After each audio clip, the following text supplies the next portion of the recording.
O Ação Nacional está de volta, estamos discutindo sobre crianças, conflitos entre pais e avós. Eu estou conversando aqui com a educadora e psicopedagoga Marisa Belmundes. Bom, Marisa, eu deixei uma pergunta no ar, que é essa questão dos limites e regras. Ok, aqui até que ponto são os limites dos pais, dos avós e das crianças? Vamos tentar dividir essa parte. Aliás, é muito interessante isso que a senhora citou no bloco anterior, na questão de que muitos pais, eles, até por questões financeiras, né, necessitam deixar essas crianças com os avós para poder trabalhar, que hoje é muito difícil a situação financeira de muitos, né? Uhum. E também grandes cidades, principalmente, que o deslocamento é muito complicado. Enfim, isso hoje é muito comum, realmente é muito comum, mas o que precisa ser muito bem esclarecido, Júnior, é que os limites dos pais têm que ser os mesmos dos avós e os limites dos avós os mesmos dos pais. Não pode haver divergência quanto a esse limite. Tá certo, né? Eu vou ser vovó, eu vou, dentro de alguns meses, meu netinho está chegando, eu, sim, estou numa ansiedade, daquela coisa, você já começa a construir uma série de ideias com essa criança. Ser avó é a gente ceder algumas coisas, sem dúvida nenhuma, desde que isso, volto a repetir, não interfira na formação de valores que os pais estabelecem para essa criança. Então, a vovó, que é extremamente permissiva, ela não está agregando valores, ela está desconstruindo esses valores. Então, isso tem que ser muito bem estabelecido para o casal e para os avós. Nós queremos assim e os avós têm que aceitar que tem que ser assim. Porque a educação é o pai e a mãe que são responsáveis e não os avós. Salvo casos, eu também tenho outro caso para ilustrar, essa avó, ela precisou pegar a tutela dessa criança, porque esse pai, ele tinha muitos problemas, a mãe, problemas com drogas, eles não tinham condições de educar essa criança. Então, a avó precisou entrar com o pedido e pegou essa criança, a tutela dessa criança. E essa criança não chama a avó de vó, chama a avó de mãe, mesmo sabendo que tem a mãe. Essa avó, ela é a educadora dessa criança, porque nem o pai nem a mãe participam em nada. Não moram nem juntos, essa criança mora com essa avó. Em casos assim, aí é muito necessário que os limites a avó imponha, porque ela está adotando essa criança. Ela assumiu o papel de mãe Ela assume o papel de pai e mãe dessa criança. Então, esses limites vão ser dados por ela. Agora, quando a gente tem uma família saudável, o pai e a mãe estabelecem a regra, a avó, ela tem que permanecer nessa regra estabelecida. Então, não existe limite para um e limite para outro, como foi a sua pergunta. Os limites têm que ser os mesmos. Então, por exemplo, a criança chega, não quer tomar banho. A avó está... O que ela faz com a criança? Tá bom, não precisa tomar banho agora, não. Como assim? Mamãe mandou tomar banho. A avó tem que falar, a mamãe mandou você tomar banho, a vovó vai junto com você. Mas a mamãe mandou você tomar banho, você tem que obedecer a mamãe, não é obedecer a vovó. A vovó não pode quebrar a regra que a mamãe estabeleceu. Percebe? Então, não existe divergência de limites. Limite é uma coisa só. Sim. Agora, você falou de um caso muito interessante, porque existe muitos casos, até muitos telespectadores estão nos assistindo e pode estar vivendo isso ou conhece alguém que vive isso. Quando você tem os pais separados, quando você tem, por exemplo, um problema na família que... Existem casos de pais que são alcoólatras, que abandonaram, sim, ou a muito, mãe que é alcoólatra, é muito comum. Ou envolvidos com drogas, né? E tem um filho e acaba assim até que realmente abandonando. A gente viu casos, né, de pessoas que, usuários de crack e tudo mais, que acabam abandonando, realmente abandonando a criança com os avós. Aí ele passa realmente a exercer a função de pai e mãe. Sim, mas é interessante observar uma coisa, Júnior. Quando essas situações acontecem, tanto a avó quanto o avô, eles não vão medir forças. O que me parece, pelo que eu vivencio em consultório, é que às vezes os avós querem medir força com o pai e a mãe na educação daquela criança. para ver se ganha mais afeto daquela criança, para ver se essa criança vai ser mais grudada neles, o mais grudada possível neles. Nessas situações, como nesse caso que eu te citei como exemplo, as regras são impostas, os limites são impostos, como essa avó fazia com os seus filhos. Aí percebe? ela toma um outro papel. Né? Ela toma um outro papel. Não da permissividade, do tudo pode, faz o que quer, faz o que bem entende. Então, ao que me... Olha que interessante Exatamente. isso. Quando ela assume o papel, ela lembra de como ela criou os filhos dela e realmente e ela vai toma essa posição. repetir de uma forma melhorada. Ela repete o papel de mãe que ela teve, pela experiência que pela ela tem experiência hoje. que ela teve, pela experiência de vida que ela tem, e ela faz isso de uma forma melhorada. Entende? Mas o que acontece, que eu falei para você, é como se fosse uma competição. E por que essa competição acontece num ambiente familiar que, na verdade, deveria de ter uma união? O que eu penso é assim, veja só, o neto chega numa fase da vida de muitos, em que as expectativas elas já estão diminuindo. Quando o neto chega, reaviva. Eu, por exemplo, já falei que eu vou fazer... É um tesouro que chegou na exatamente, eu falo que é o pacotinho de amor de Deus entregue nas nossas mãos. Sem dúvida. Eu falei que eu vou fazer curso de surf, rapel, skate, para eu acompanhar o meu netinho quando ele quiser. Então, são expectativas novas que surgem para essa avó e para esse avô. Surgindo essas novas expectativas, vamos dizer assim, injeta um ânimo novo, uma perspectiva nova, coisas novas eu vou poder fazer.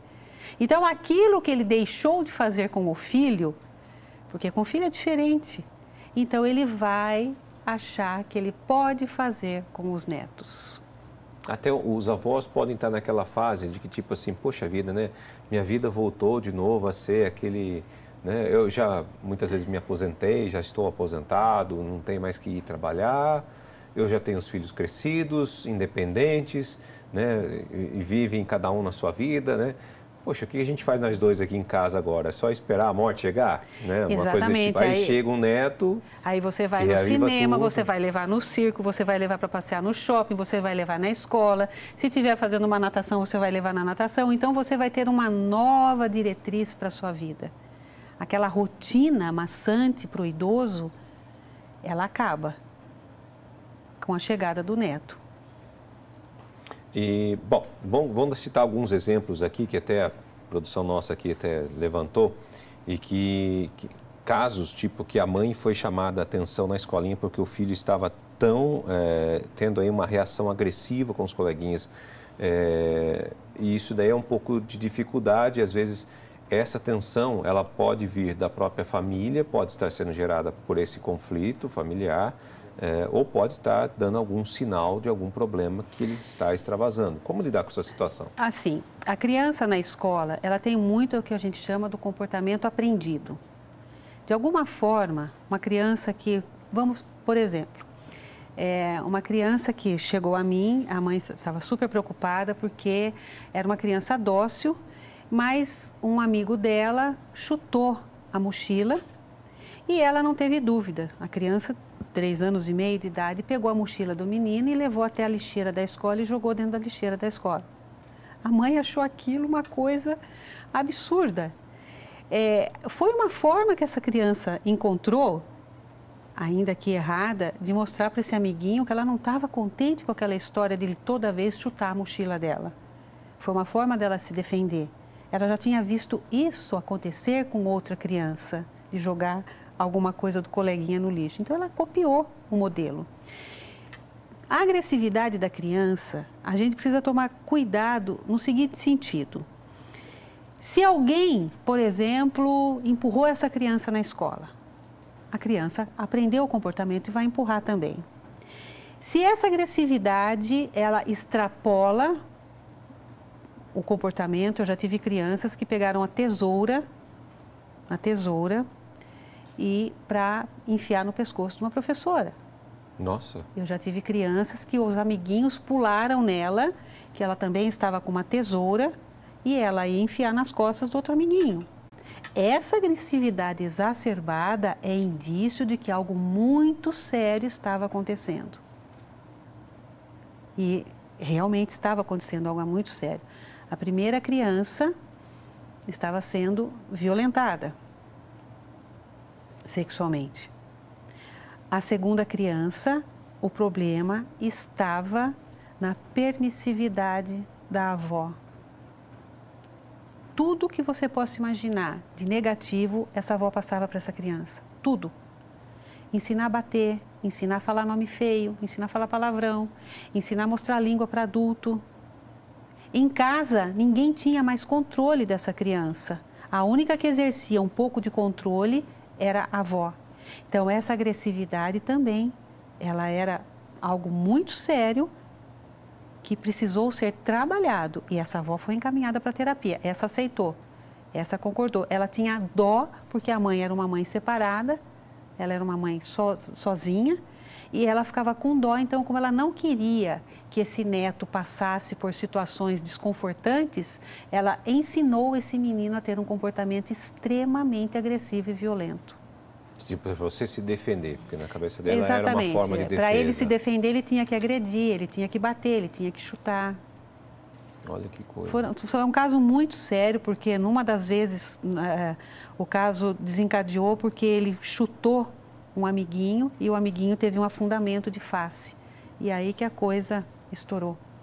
Quer dizer, se a gente tentar compreender aqui a dimensão de uma criança, a gente poderia dizer que ela é um exemplo, um disquete virgem, que vai acessando dados, né? Que vai compilindo dados, vai lá, vai absorvendo os dados. Exatamente. E ela tenta reproduzir exatamente isso, só que ela às vezes não tem essa maturidade para poder saber o que é certo e o que é errado. Exatamente, por isso que a gente precisa estabelecer os limites, porque uma criança, quando ela não tem essas regras interiorizadas, ela não consegue ter maturidade para entender até onde ela pode ir, e são crianças que extrapolam.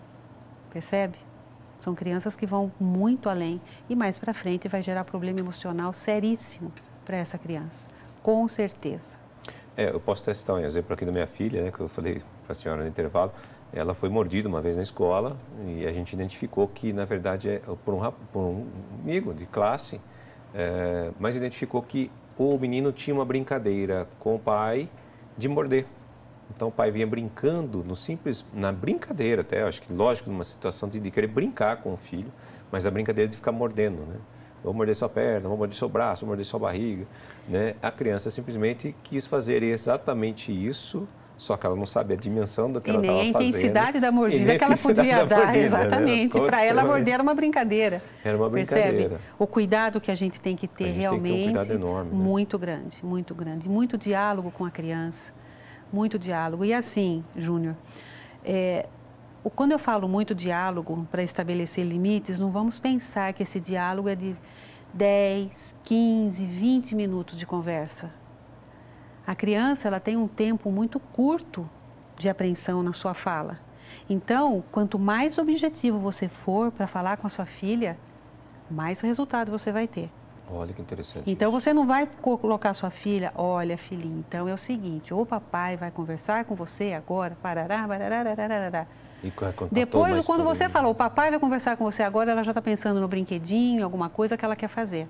É falar, filha, o papai não quer que faça isso porque não pode. Agora pode, agora não pode. Objetividade. Criança precisa de objetividade. É fundamental. E não ficar muito explicando. Tá, vamos pensar, explicar para quê?